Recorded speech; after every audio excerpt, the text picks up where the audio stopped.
This one is titled, How I Became a Pirate.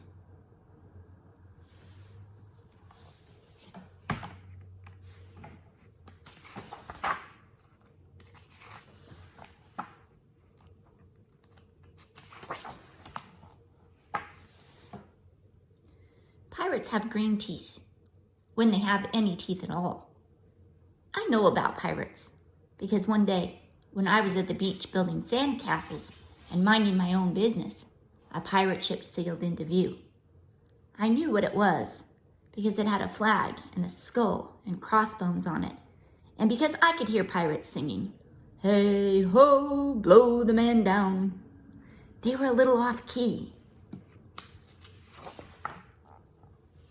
I tried to tell Dad, but he was busy setting up the beach umbrella.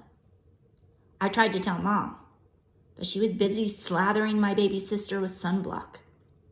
So I went back to my sand castle, but I kept an eye on the pirates. By then they were rowing to shore.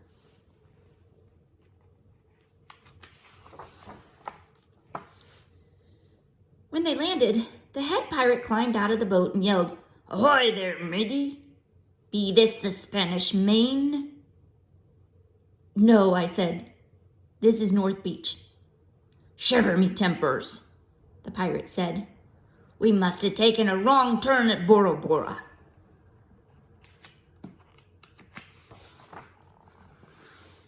He walked around my sand castle. He looked at the moat, then yelled back to his crew, "He's a digger, he is, and a good one to boot." "A good one to boot," the others agreed. "What be your name, matey?" the head pirate asked. "Jeremy Jacob, sir."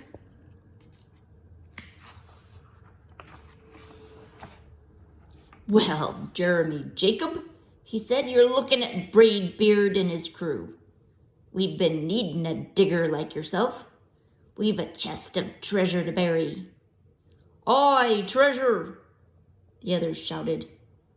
"You're coming with us," Braid Beard told me. I didn't think Mom and Dad would mind, as long as I got back in time for soccer practice the next day.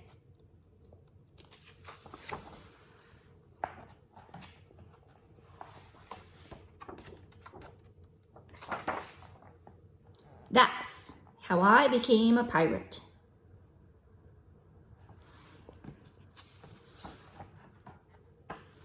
As soon as we were on board, Braidbeard showed me the chest of gold and jewels. "Gotta find a safe place for this here treasure. It's high time we're off," he announced. "We're off," we all shouted, and then we set sail.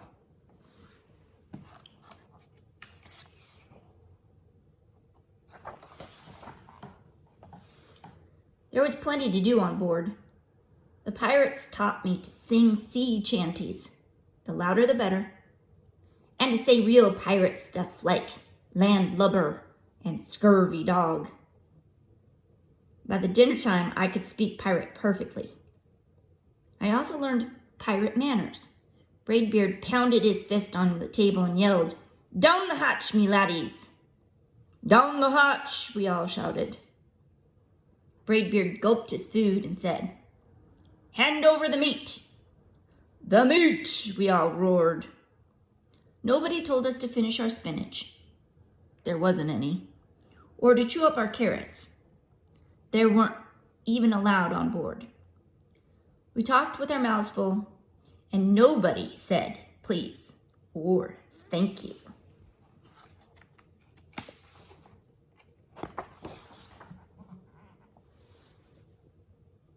After dinner, I tried to teach the pirates to play soccer. Braidbeard kicked the ball and yelled, "Arg, sucker! Arg, sucker!" the crew yelled. Then everybody dove for the ball at once, and it rolled right off the deck. "After it, me hearties!" Braidbeard commanded. "After it?" we all whispered. We fought over who would go get the ball, but it didn't matter anyway, because a shark came along and swallowed it in one gulp. So much for soccer.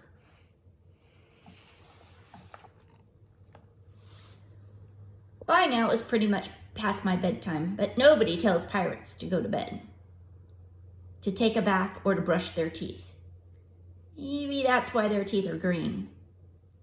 Pirates sleep with one eye open, just in case, and they don't change into pajamas. Unless they want to. Pirates don't do anything they don't want to, except for maybe swabbing the decks. I want to be a pirate forever.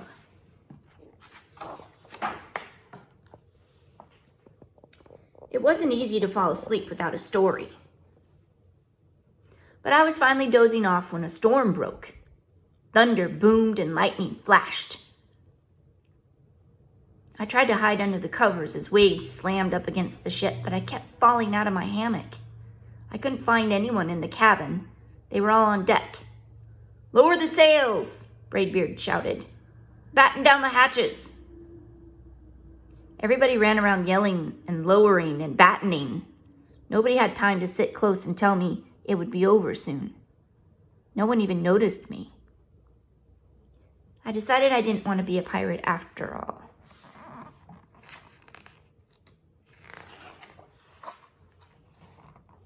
Just then, flash, crack! Lightning hit the mast and split it right down the middle. "What do we do now?" yelled one of the pirates. "We'll have to turn back," called another. "But the treasure!" hollered Braidbeard. "Where will we bury the treasure?" I stepped forward. "Maybe I can help," I shouted over the wind. "I think I know the perfect digging spot."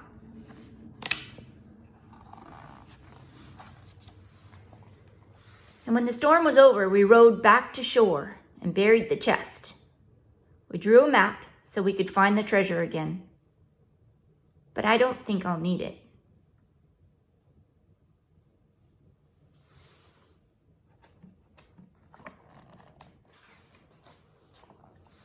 After the pirates repaired the ship and got ready to set sail, before they left, Braidbeard handed me the flag and said, "You make a fine pirate, Jeremy Jacob.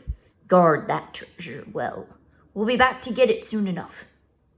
"Soon enough," the crew repeated. "And if you ever need us," Braidbeard added, "just run the Jolly Roger up yonder pole." "Up yonder pole," the others shouted. And maybe I will, but not today.